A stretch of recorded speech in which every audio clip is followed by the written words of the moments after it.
ਮਾਣਕ ਭਗਤ ਬੈਰਾਗ। ਸ਼੍ਰੀ ਗੁਰੂ ਗ੍ਰੰਥ ਸਾਹਿਬ ਉਦਦ ਬੰਧੋ ਕਰ ਅਨੁਰਾਗ। ਏਕ ਓੰਕਾਰ ਸਤਿਗੁਰੂ ਤੇ ਪ੍ਰਸਾਦ ਸਚ ਹੋਏ। ਵਾਹਿਗੁਰੂ ਜੀ ਕੀ ਫਤਿਹ ਹੈ। ਬਿਘਨ ਬਿਨਾਸਨ ਸੋਏ। ਸ੍ਰੀ ਗੁਰ ਸ਼ਬਦ ਕਮਾਏ ਜਿਨ ਜੀਤੇ ਪੰਜ ਵਿਕਾਰ। ਤਿਨ ਸੰਤਨ ਕਉ ਬੰਦਨਾ ਸਿਰ ਚਰਨਨ ਪਰ ਪਾਰ। ਤਿਨ ਸੰਤਨ ਕਉ ਬੰਧਨਾ ਸਿਰ ਚਰਨਨ ਪਰ ਤਾਰ। ਦੋਹਰਾ ਕਲਹੀ ਤੇਰੋ ਕਲਹੀ ਕਾਲੋ ਕਲ ਹੈ ਕਰ। ਜਾਂ ਤੇ ਰਹਿ ਉਦਾਸ ਜਾਹੋ ਜਬ ਹੈ ਨਿਜ ਸਦਨ ਕੋ। ਪੁਨ ਪਠਵਹੁ ਤੁਮ ਪਾਸ। ਜੁਗੋ ਜੁਗ ਟਲ ਭਗਤ ਵਸ਼ਲ ਕਰੁਣਾ ਨਿਦਾਨ। ਦਸਾਂ ਹੀ ਪਾਤਸ਼ਾਹੀਆਂ ਦੇ ਆਤਮਿਕ ਸਰੂਪ ਧੰਨ ਸਤਿਗੁਰੂ ਸ਼੍ਰੀ ਗੁਰੂ ਗ੍ਰੰਥ ਸਾਹਿਬ ਮਹਾਰਾਜ ਜੀਆਂ ਦੀ ਪਾਕ ਪਵਿੱਤਰ ਇਲਾਹੀ ਹਜ਼ੂਰੀ ਅੰਦਰ ਸੰਧਿਆ ਸਮੇਂ ਸ਼ਹੀਦਾਂ ਦੇ ਪਵਿੱਤਰ ਅਸਥਾਨ 'ਤੇ ਸੱਜ ਬੈਠੇ ਸਤਸੰਗੀ ਜਨੋ, ਆਪਾਂ ਸਾਰੇ ਸਰੀਰ ਭਾਗਸ਼ਾਲੀ ਹਾਂ ਜੋ ਸਤਿਗੁਰਾਂ ਦੇ ਪਾਵਨ ਦਰਬਾਰ ਅੰਦਰ ਸੱਜ ਬੈਠ ਕਰ ਸਤਿਗੁਰਾਂ ਦੇ ਜੀਵਨ ਇਤਿਹਾਸ ਦੇ ਲੜੀਵਾਰ ਜੋ ਕਥਾ ਸ਼੍ਰੀ ਨਾਨਕ ਪ੍ਰਕਾਸ਼ ਜੀ ਦੀ ਕਵੀ ਰਾਜ ਕਵੀ ਸੰਤੋਖ ਸਿੰਘ ਜੀ ਚੂੜਾਮਣੀ ਦੁਆਰਾ ਜੋ ਮਹਾਨ ਸਤਿਗੁਰਾਂ ਦਾ ਜਸ ਕਲਮਬੱਧ ਕੀਤਾ ਗਿਆ ਹੈ, ਉਸ ਦੀ ਆਪਾਂ ਵਿਚਾਰ ਕਰ ਰਹੇ ਹਾਂ। ਪਿਛਲੇ ਪ੍ਰਸੰਗ ਵਿੱਚ ਆਪਾਂ ਸਰਵਣ ਕੀਤਾ ਕਿ ਸਤਿਗੁਰਾਂ ਦੇ ਭੈਣ ਬੇਬੇ ਨਾਨਕੀ ਜੀ ਦਾ ਕਾਰਜ ਵਿਆਹ ਦਾ ਸੰਪੂਰਨ ਹੋਇਆ। ਭਾਈਆ ਜੈ ਰਾਮ ਜੀ ਬੇਬੇ ਜੀ ਨੂੰ ਲੈਣ ਵਾਸਤੇ ਵਿਆਹ ਤੋਂ ਬਾਅਦ ਦੂਸਰੀ ਵਾਰ ਆਉਂਦੇ ਹੈ। ਉਚੇਚੇ ਤੌਰ 'ਤੇ ਰਾਏ ਬੁਲਾਰ ਜੀ ਨੂੰ ਮਿਲਦੇ ਹੈ। ਰਾਏ ਬੁਲਾਰ ਜੀ ਉਹਨਾਂ ਨੂੰ ਧੰਨ ਸਤਿਗੁਰੂ ਗੁਰੂ ਨਾਨਕ ਸਾਹਿਬ ਮਹਾਰਾਜ ਜੀਆਂ ਦੇ ਬਾਰੇ ਦੱਸਦੇ ਹੈ ਕਿ ਇਹ ਪਰਮੇਸ਼ਵਰ ਦੀ ਭਗਤੀ ਵਾਲੇ ਹੈ, ਭਗਤੀ ਦਾ ਰਸਤਾ ਜੀਵਨ ਨੂੰ ਦ੍ਰਿੜ ਕਰਵਾਉਣ ਵਾਲੇ ਹੈ। ਔਰ ਇਹਨਾਂ ਦੇ ਪਿਤਾ ਦੇ ਨਾਲ ਇਹਨਾਂ ਦੀ ਬਹੁਤੀ ਬਣਦੀ ਨਹੀਂ ਅਤੇ ਤੁਸੀਂ ਇਹਨਾਂ ਨੂੰ ਆਪਣੇ ਕੋਲ ਬੁਲਾ ਲੈਣਾ ਹੁਣ ਜਦੋਂ ਇੱਥੋਂ ਤੁਸੀਂ ਜਾਵੋਗੇ। ਅਤੇ ਇਹ ਪ੍ਰਸੰਗ ਆਪਾਂ ਪਿੱਛੇ ਬੜੇ ਵਿਸਥਾਰ ਸਹਿਤ ਵਿਚਾਰਿਆ ਸੀ। ਸੁਆਓ ਅੱਗੇ ਪ੍ਰਸੰਗ ਦੀ ਵਾਰਤਾ ਪ੍ਰਾਰੰਭ ਕਰਨ ਤੋਂ ਪਹਿਲਾਂ ਸਾਰੇ ਗੁਰੂ ਚਰਨਾਂ ਵਿੱਚ ਲਵਾਈਏ ਹਾਜ਼ਰੀ। ਪ੍ਰੇਮ ਤੇ ਅਦਬ ਸਹਿਤ ਗੁਰੂ ਫਤਿਹ ਪ੍ਰਵਾਨ ਕਰਦੇ ਆਖੋ ਜੀ ਵਾਹਿਗੁਰੂ ਜੀ ਕਾ ਖਾਲਸਾ ਵਾਹਿਗੁਰੂ ਜੀ ਕੀ ਫਤਿਹ। ਦੋਹਰਾ ਕਲਹੀ ਕਾਲੂ ਕਲ ਹੈ ਕਰ। ਜਾਂ ਤੇ ਰਹਿ ਉਦਾਸ ਜਾਹੋ ਜਬ ਹੈ ਨਿਜ ਸਦਨ ਕੋ। ਪੁਨ ਪਠਵਹੁ ਤੁਮ ਪਾਸ। ਭਾਈ ਜੈ ਰਾਮ ਜੀ ਨੂੰ ਰਾਏ ਬੁਲਾਰ ਜੀ ਉਹਨਾਂ ਨੇ ਬੇਨਤੀ ਕੀਤੀ ਕਿ ਜਿਹੜੇ ਕਲਹੀ ਕਾਲੂ ਹੈ ਬਾਬਾ ਕਲਿਆਣ ਦਾਸ ਜੀ, ਜਿਹੜੇ ਹੁਣ ਥੋੜ੍ਹੇ ਸਖਤ ਸੁਭਾਅ ਵਾਲੇ ਹੈ, ਕਠੋਰ ਸੁਭਾਅ ਵਾਲੇ ਹੈ, ਜਿਹੜੇ ਇਹਨਾਂ ਦੇ ਨਾਲ ਝਗੜਦੇ ਆ, ਅਤੇ ਮੈਂ ਇਹਨਾਂ ਨੂੰ ਫਿਰ ਤੁਹਾਡੇ ਤਾਈਂ ਭੇਜ ਦੇਵਾਂਗਾ। ਪਠਵੋ ਦਾ ਪਾਉਂਦਾ ਭੇਜਣਾ। ਹੁਣ ਇੱਥੇ ਗੱਲ ਚੱਲ ਰਹੀ ਹੈ ਗੁਰੂ ਨਾਨਕ ਸਾਹਿਬ ਜੀ ਨੂੰ ਸੁਲਤਾਨਪੁਰ ਲੋਧੀ ਲੈ ਜਾਣ ਦੀ। ਤੋ ਇੱਥੇ ਦਰਸਾਇਆ ਗਿਆ ਰਾਏ ਬੁਲਾਰ ਜੀ ਦੇ ਦੁਆਰਾ ਕਿ ਇਹਨਾਂ ਨੂੰ ਤੁਸੀਂ ਜੇ ਆਪਣੇ ਕੋਲ ਬੁਲਾ ਲਵੋਗੇ ਤਾਂ ਇਹਨਾਂ ਦੇ ਪਿਤਾ ਜੀ ਦਾ ਜਿਹੜਾ ਇਹਨਾਂ ਦੇ ਨਾਲ ਝਗੜਾ ਰਹਿੰਦਾ ਉਹਨੂੰ ਵਿਰਾਮ ਲੱਗ ਜਾਏਗਾ। ਸਵਈਆ ਜੈ ਰਾਮ ਤਬੈ ਹਰ ਖਾਏ ਹਿਰਦੇ ਕਹਿ ਭਾਗ ਜਗੇ ਆਪਣੇ ਵਡ ਜਾਨੋ। ਬਹੁਤ ਖੁਸ਼ ਹੋਏ ਭਾਈ ਜੈ ਰਾਮ ਜੀ, ਕਹਿਣ ਲੱਗੇ ਵੀ ਸਾਡੇ ਤੇ ਬਹੁਤ ਵੱਡੇ ਭਾਗ ਹੈ, ਬਹੁਤ ਚਿੱਤ ਵਿੱਚ ਖੁਸ਼ੀ ਹੋਈ। ਜਿਨ ਕੀ ਉਪਮਾ ਤੁਮ ਆਪ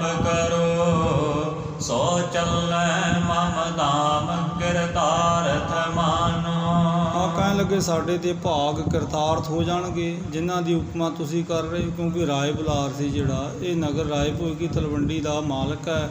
ਆਵੇ ਸਾਰੇ ਜਿਹੜੇ ਰਾਏ ਭੋਏ ਕੀ ਤਲਵੰਡੀ ਦੇ ਵਸਿੰਦੇ ਹੈ, ਇਹਦੀ ਰਈਅਤ, ਇਹਦੀ ਪਰਜਾ ਹੈ। ਤੋ ਜਿਹੜਾ ਪਰਜਾ ਦਾ ਹੇਤੂ ਰਾਜਾ ਹੈ, ਉਹਨੇ ਜਦੋਂ ਸਤਿਗੁਰਾਂ ਦੀ ਇੰਨੀ ਉਪਮਾ ਕੀਤੀ ਤੇ ਰਾਏ ਬੁਲਾਰ ਜੀ ਦੀ ਗੱਲ ਸੁਣ ਕੇ ਕਹਿਣ ਲੱਗੇ ਅੱਗੋਂ ਭਾਈ ਜੈ ਰਾਮ ਜੀ ਵੀ ਸਾਡੇ ਤੇ ਬਹੁਤ ਵੱਡੇ ਭਾਗ ਹੈ ਜੇ ਸਾਡੇ ਘਰ ਆ ਜਾਣਗੇ। ਤਨ ਤੇ ਮਨ ਤੇ ਜਨ ਤੇ ਸਭ ਆਇਸ ਮੈਂ ਤਿਨ ਕੀ ਸਿਰ ਠਾਨੋ। ਕਹਿਣ ਲੱਗੇ ਵੀ ਮੈਂ ਮਨ ਕਰਕੇ, ਤਨ ਕਰਕੇ, ਧਨ ਕਰਕੇ ਇਹਨਾਂ ਦੀ ਹਰ ਇੱਕ ਆਗਿਆ ਨੂੰ ਸਵੀਕਾਰਾਂਗਾ। ਵੀ ਭਾਵ ਜੋ ਗੁਰੂ ਨਾਨਕ ਸਾਹਿਬ ਜੀ ਕਹਿਣਗੇ ਮੈਂ ਸੋਈ ਬਚਨ ਕਮਾਵਾਂਗਾ ਤੇ ਕਿਸੇ ਪ੍ਰਕਾਰ ਦੀ ਕੋਈ ਅਣਗਹਿਲੀ ਨਹੀਂ ਕਰਾਂਗਾ।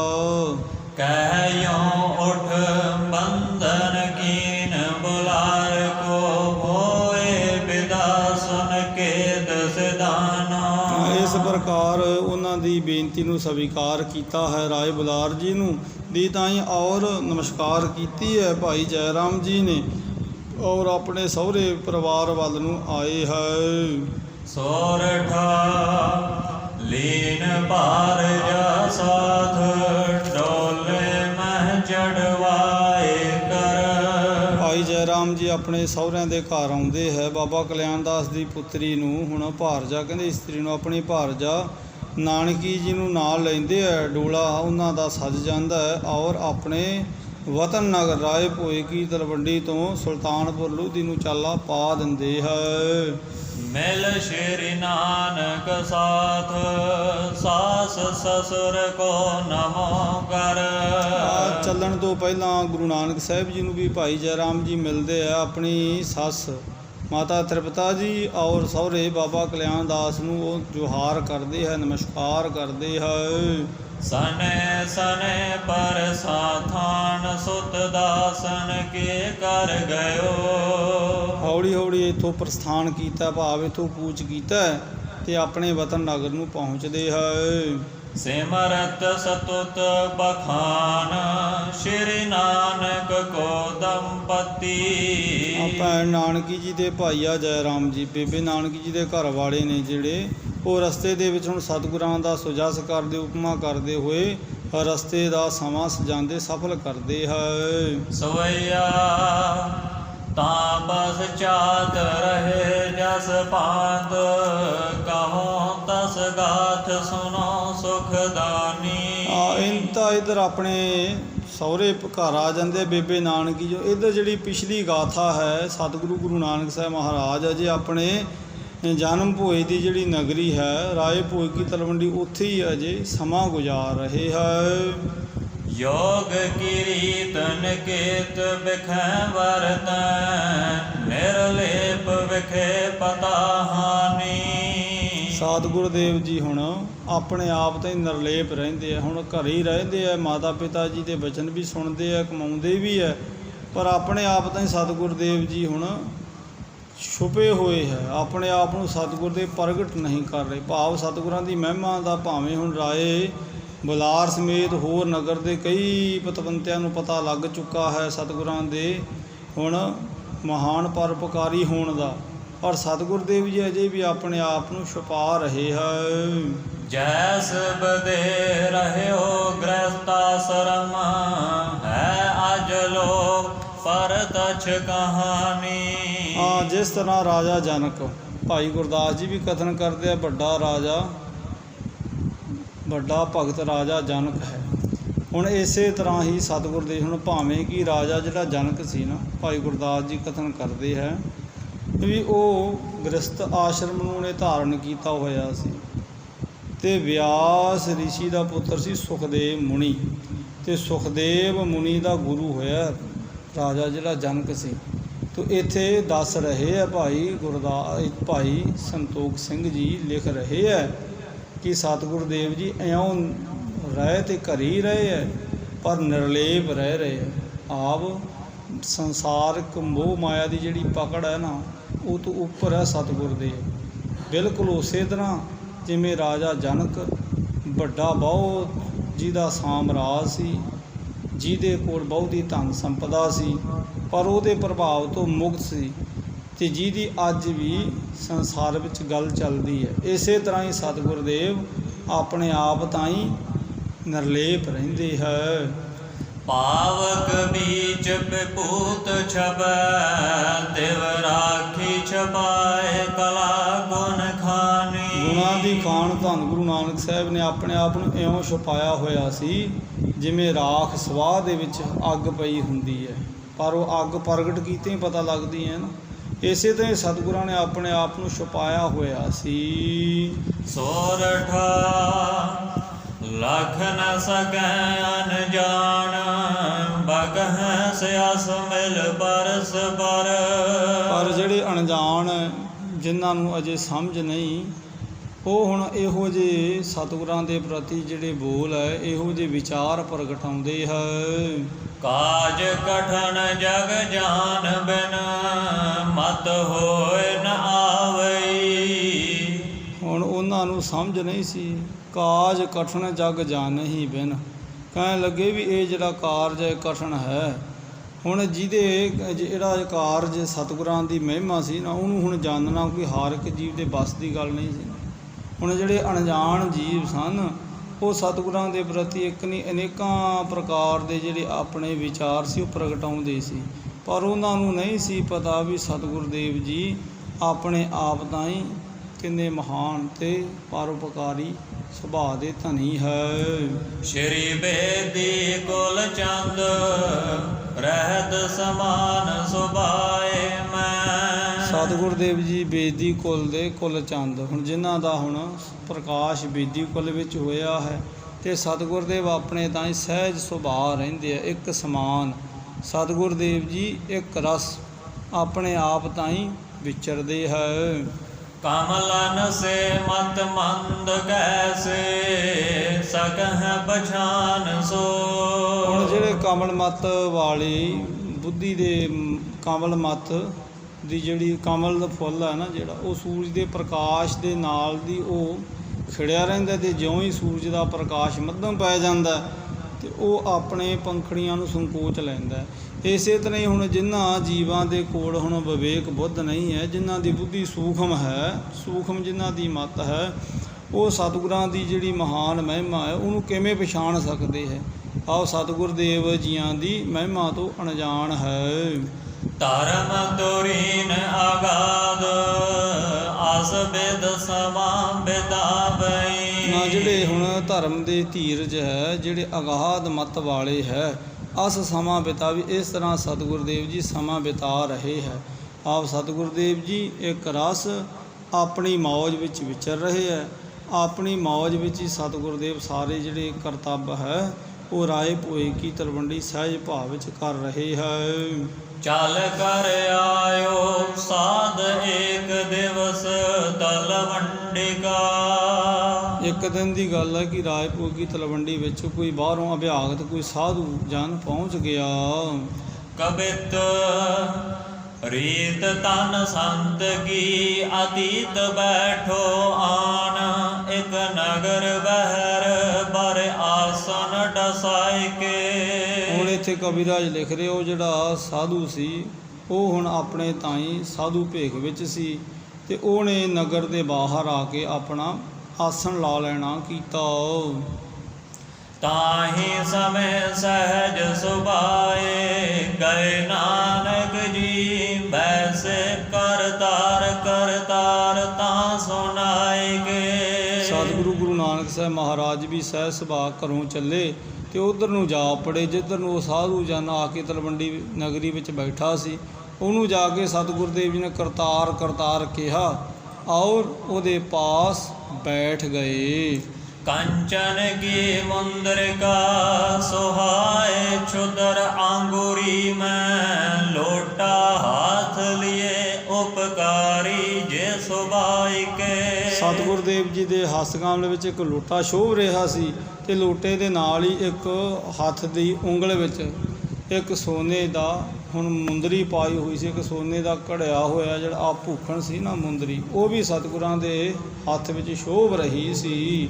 ਬੂਝਤ ਅਤੀਤ ਕੌਣ ਨਾਮ ਦੋ ਬਰਨ ਰੀਤ ਕਹੋ ਪਰਤੀਤ ਨਿਜ ਚੀਤ ਕੀ ਜਨਾਇਕ। ਤੇ ਅੱਗੇ ਉਸ ਮਹਾਤਮਾ ਨੇ ਜਦੋਂ ਸਤਿਗੁਰਦੇਵ ਜੀ ਬੈਠ ਗਏ ਨਾ, ਕਰਤਾਰ ਕਰਤਾਰ ਕਹਿ ਕੇ ਉਸਨੇ ਪੁੱਛਿਆ ਵੀ ਭਾਈ ਤੁਹਾਡੀ ਰੀਤ ਮੈਨੂੰ ਬੜੀ ਸ਼ੁਭ ਭਾਸਦੀ ਹੈ, ਤੁਹਾਡੀ ਕਿਹੜੀ ਗੋਤ ਕੁਲ ਹੈ, ਤੁਹਾਡਾ ਵਰਨ ਕਿਹੜਾ ਹੈ? ਨਾਨਕ ਹੈ ਨਾਮ ਨਿਰੰਕਾਰੀ ਤਨ ਵੇਖ ਜਾਣ। ਸਤਿਗੁਰਦੇਵ ਜੀ ਕਹਿਣ ਲੱਗੇ ਵੀ ਸਾਡਾ ਜਿਹੜਾ ਨਾਮ ਹੈ ਨਾ ਉਹ ਨਾਨਕ ਨਿਰੰਕਾਰੀ, ਵੀ ਮੇਰਾ ਨਾਮ ਨਾਨਕ ਹੈ ਤੇ ਮੈਂ ਨਿਰੰਕਾਰੀ ਤਨ ਭੇਖ ਜਾਣ, ਵੀ ਮੈਂ ਹੁਣ ਨਿਰੰਕਾਰੀ ਭੇਖ ਨੂੰ ਸਮਝ ਧਾਰਨ ਕੀਤਾ ਹੋਇਆ ਹੈ। ਖੱਤਰੀ ਕੀ ਜਾਤ ਗੋਤ ਬੇਦੀ ਮਮ ਜਾਣੀਏ। ਤੇ ਮੇਰਾ ਖੱਤਰੀਆਂ ਦੇ ਵਿੱਚ ਜਿਹੜਾ ਹੁਣ ਸ਼੍ਰੇਸ਼ਟ ਬੇਦੀਆਂ ਦੀ ਜਿਹੜੀ ਗੋਤ ਹੈ ਨਾ, ਖੱਤਰੀਆਂ ਦੇ ਘਰ ਬੇਦੀਆਂ ਦੀ ਕੁਲ ਵਿੱਚ ਮੇਰਾ ਜਨਮ ਹੋਇਆ ਹੈ। ਕਹਿ ਸੰਤ ਵਾਕ ਤੁਮ ਆਪ ਨਿਰੰਕਾਰੀ ਪਏ। ਅੱਗੇ ਉਹ ਸਾਧੂ ਕਹਿਣ ਲੱਗਾ ਵੀ ਇਹ ਤਾਂ ਗੱਲ ਠੀਕ ਹੈ ਵੀ ਤੁਸੀਂ ਖੱਤਰੀਆਂ ਦੇ ਘਰ ਦਾ ਤੁਹਾਡਾ ਜਨਮ ਹੈ, ਬੇਦੀ ਤੁਹਾਡੀ ਗੋਤ ਹੈ, ਨਾਮ ਤੁਹਾਡਾ ਨਾਨਕ ਹੈ, ਪਰ ਤੁਸੀਂ ਆਪਣੇ ਆਪ ਨੂੰ ਨਿਰੰਕਾਰੀ ਕਿਵੇਂ ਦੱਸ ਰਹੇ ਹੋ? ਹੁਣ ਉਸ ਨੇ ਸਤਿਗੁਰਾਂ ਨੂੰ ਜਦੋਂ ਇਹ ਸਵਾਲ ਕੀਤਾ, ਉੱਤਰ ਬਤਾਏ ਹਮ ਕੌਣ ਤੇ ਪਰਮਾਨੀਏ। ਸਤਿਗੁਰਾਂ ਨੂੰ ਕਹਿਣ ਲੱਗਾ ਵੀ ਤੁਸੀਂ ਸਾਨੂੰ ਇਸ ਗੱਲ ਦਾ ਉੱਤਰ ਦਿਓ। ਪਰਮਾਨੀਏ ਦਾ ਭਾਵ ਹੈ ਵੀ ਸਾਨੂੰ ਤੁਸੀਂ ਇਸ ਗੱਲ ਦਾ ਜਵਾਬ ਦਿਓ ਵੀ ਤੁਸੀਂ ਹੁਣ ਨਿਰੰਕਾਰੀ ਕਿਵੇਂ ਹੋ। ਹੁਣ ਇਸ ਗੱਲ ਦਾ ਸਾਨੂੰ ਤੁਸੀਂ ਖੋਲ੍ਹ ਕੇ ਪ੍ਰਮਾਣ ਦੇਣਾ ਕਰੋ। ਰਾਵਰ ਤੋ ਸੰਤ ਰੂਪ ਮਤੋ ਹੈ ਅਨੂਪ ਸੁਭ ਭਏ ਨਿਰੰਕਾਰ ਹੂੰ ਕੇ ਭੇਦ ਨ ਪਛਾਨੀਏ। ਤੇ ਅੱਗੇ ਉਹ ਸਤਿਗੁਰਾਂ ਨੇ ਉਸ ਦੇ ਤਾਂ ਹੀ ਜਵਾਬ ਦੇਣਾ ਕੀਤਾ।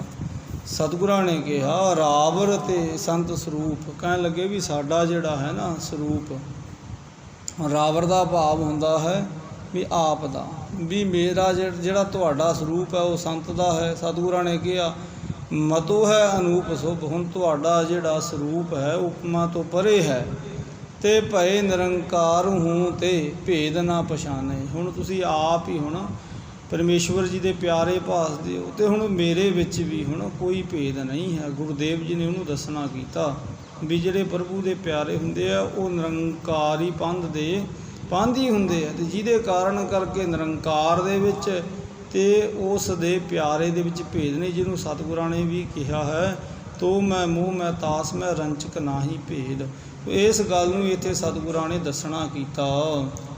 ਐਸੇ ਕਹਿ ਵਾਕ ਲੀਨੀ ਕਰਤੇ ਉਤਾਰ ਛਾਪ ਲੋਟੇ ਕੇ ਸਮੇਤ ਤਾਹੇ ਦੀਨੀ ਤੇ ਸੁਖ ਦਾਨੀਏ। ਸਤਿਗੁਰਦੇਵ ਜਿਹੜੇ ਸੁੱਖਾਂ ਦੇ ਦਾਨੀ ਨੇ, ਉਹਨਾਂ ਨੇ ਉਸੇ ਵੇਲੇ ਹੁਣ ਇੰਨੇ ਬਚਨ ਕਹਿੰਦੇ ਹੋਏ ਆਪਣੇ ਹੱਥ ਦੀ ਉਂਗਲ ਵਿੱਚੋਂ ਅੰਗੂਠੀ ਉਤਾਰੀ ਤੇ ਨਾਲ ਉਹ ਲੋਟਾ, ਇਹ ਦੋਨੇ ਵਸਤਾਂ ਸਤਿਗੁਰਾਂ ਨੇ ਉਸ ਮਹਾਤਮਾ ਨੂੰ, ਉਸ ਅਤਿਥੀ ਨੂੰ ਆਪਣੇ ਵੱਲੋਂ ਪ੍ਰਦਾਨ ਕਰ ਦਿੱਤੀਆਂ।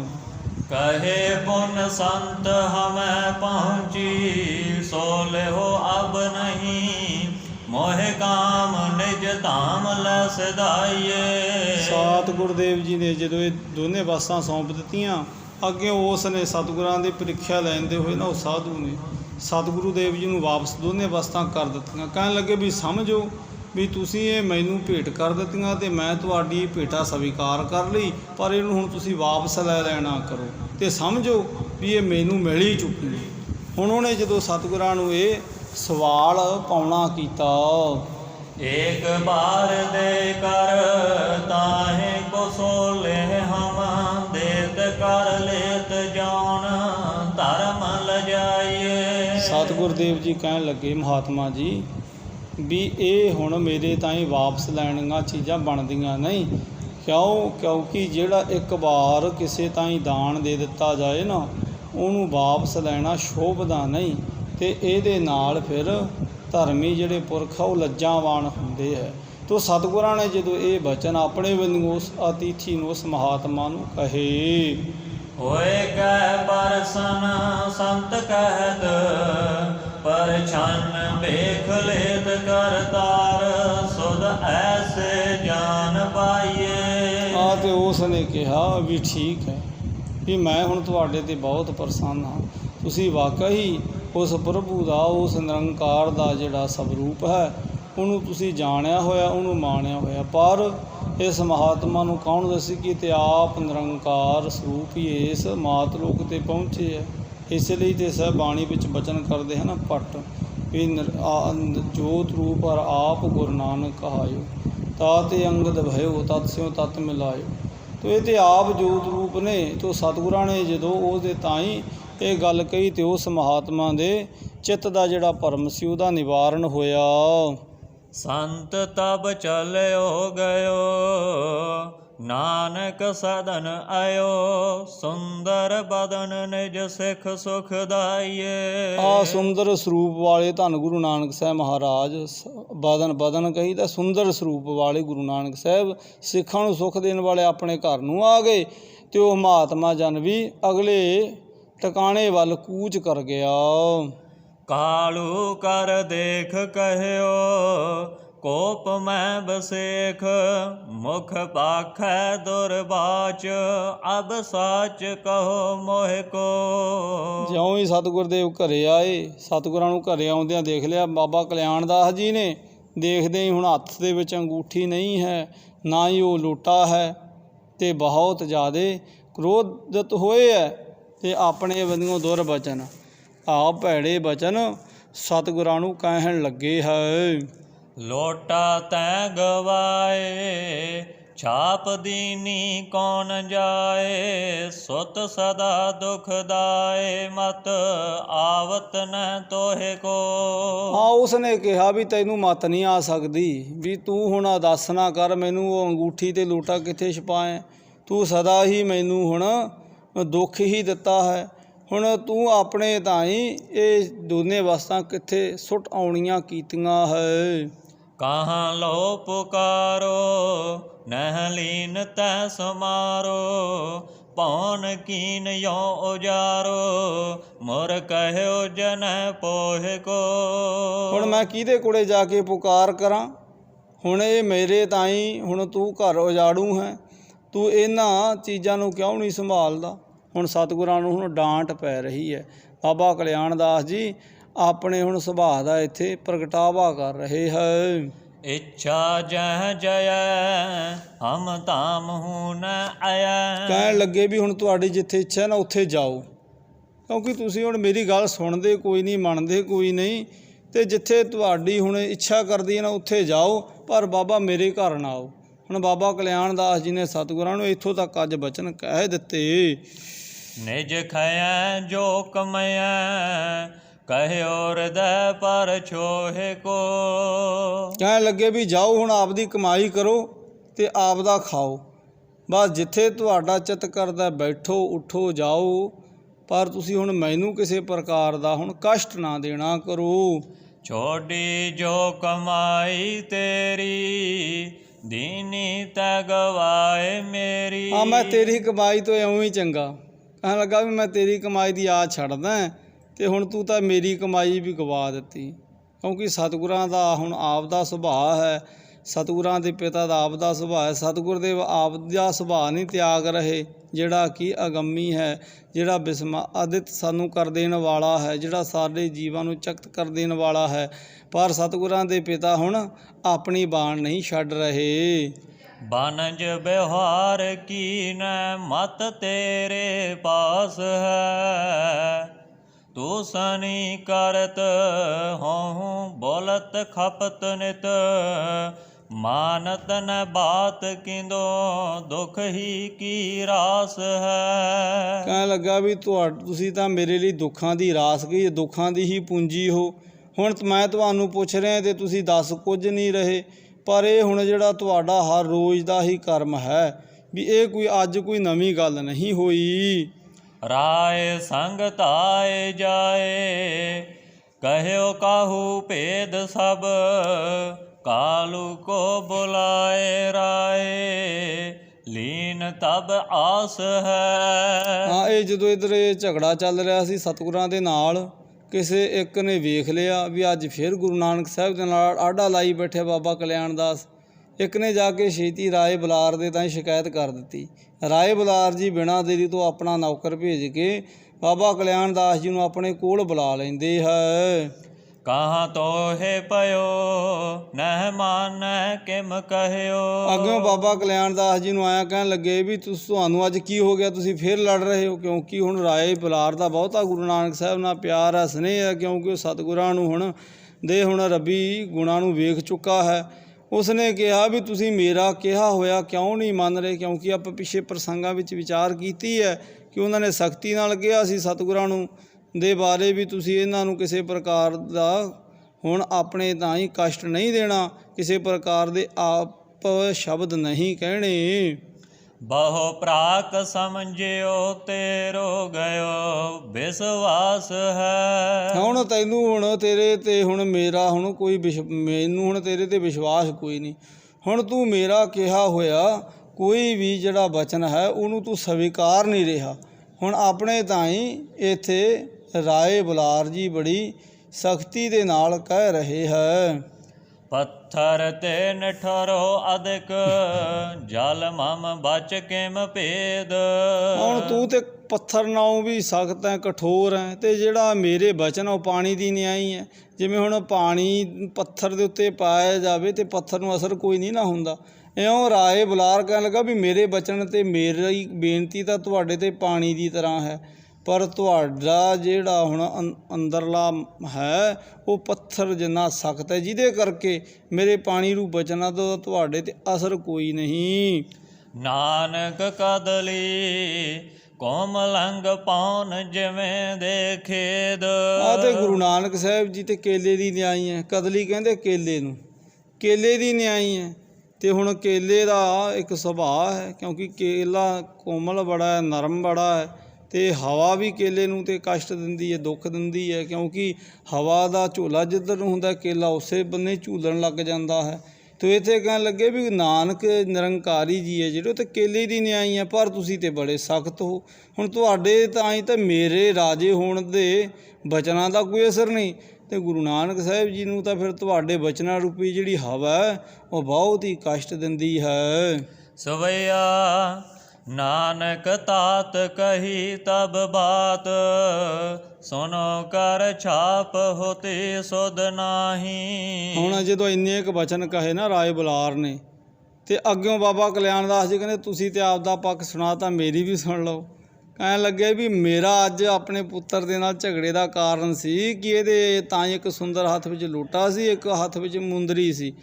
ਉਹ ਹੁਣ ਉਸਨੇ ਪਤਾ ਨਹੀਂ ਹੁਣ ਕਿੱਥੇ ਗਵਾ ਆਉਣਾ ਕੀਤੀ। ਜਾਨਤ ਨਾਹਿ ਨ ਕਾਹਿ ਕਰੀ ਕਹਿ ਗੇਰ ਦਈ ਕਿ ਸਿਪਾਹੀ। ਹੁਣ ਮੈਨੂੰ ਉਹ ਦੱਸ ਨਹੀਂ ਰਿਹਾ ਵੀ ਉਹਨੇ ਕਿਤੇ ਗੇਰ ਦਿੱਤੀ, ਭਾਵ ਕਿਤੇ ਸੁੱਟ ਦਿੱਤੀ ਕਿ ਕਿਸੇ ਨੂੰ ਦੇ ਆਂਦੀ। ਹੁਣ ਰਾਏ ਬੁਲਾਰ ਦੇ ਤਾਂ ਹੀ ਹੁਣ ਆਪਣੇ ਚਿੱਤ ਦਾ ਜਿਹੜਾ ਦੁੱਖ ਹੈ ਨਾ, ਹੁਣ ਉਹ ਦੱਸ ਰਹੇ ਬਾਬਾ ਕਲਿਆਣ ਦਾਸ ਜੀ।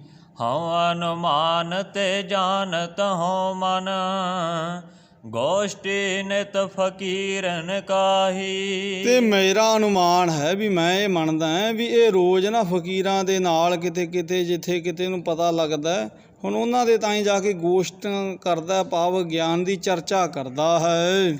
ਦੇ ਤੈਨ ਕੋ ਨ ਬਤਾਵਤ ਹੈ ਪੁਨ ਤੂਸਨ ਤਾਰਤ ਹੈ ਮੁਖ ਮਾਹੀ। ਤੇ ਮੈਨੂੰ ਲੱਗਦਾ ਵੀ ਅਵਸ਼ ਕਿਸੇ ਅਤੀਥੀ ਕਿਸੇ ਸਾਧੂ ਜਨ ਨੂੰ ਜਿਹਦੇ ਤਾਂ ਇਹ ਜਾਂਦਾ ਨਾ ਗੋਸ਼ਟੀ ਕਰਨ, ਉਹਨੂੰ ਦੇ ਆਇਆ ਲੋਟਾ ਤੇ ਮੁੰਦਰੀ।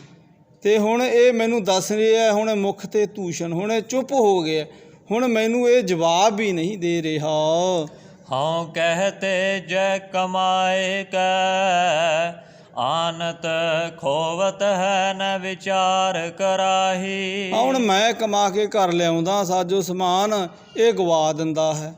ਹੁਣ ਮੇਰੇ ਨਾਲ ਹੁਣ ਇਹਦਾ ਬਸ ਇਹੀ ਝਗੜਾ ਹੈ, ਹੋ ਦੂਸਰਾ ਕੋਈ ਨਹੀਂ। ਜੋ ਇਸ ਬੈਸ ਸਮਾਨ ਹੋਤੇ ਕਰ ਕਾਰ ਸੰਭਾਰ ਲਈ ਸਭ ਤਾਹੀ। ਤੇ ਜਿਹੜੇ ਇਹਦੀ ਉਮਰ ਦੇ ਹੈ ਨਾ, ਬਾਬਾ ਕਲਿਆਣ ਦਾਸ ਜੀ ਰਾਏ ਬੁਲਾਰ ਨੂੰ ਕਹਿਣ ਲੱਗੇ ਵੀ ਉਹਨਾਂ ਨੇ ਸਾਰਿਆਂ ਨੇ ਆਪੋ ਆਪਦੇ ਘਰ ਦਾ ਹੁਣ ਕੰਮਕਾਰ ਸੰਭਾਲ ਲਿਆ, ਉਹ ਸਾਰੇ ਹੁਣ ਆਪਣੀਆਂ ਜਿਹੜੀਆਂ ਸੰਸਾਰੀ ਜ਼ਿੰਮੇਵਾਰੀਆਂ ਨਾ ਉਹ ਨਿਭਾਉਣ ਵਿੱਚ ਜੁਟ ਗਏ ਹੈ।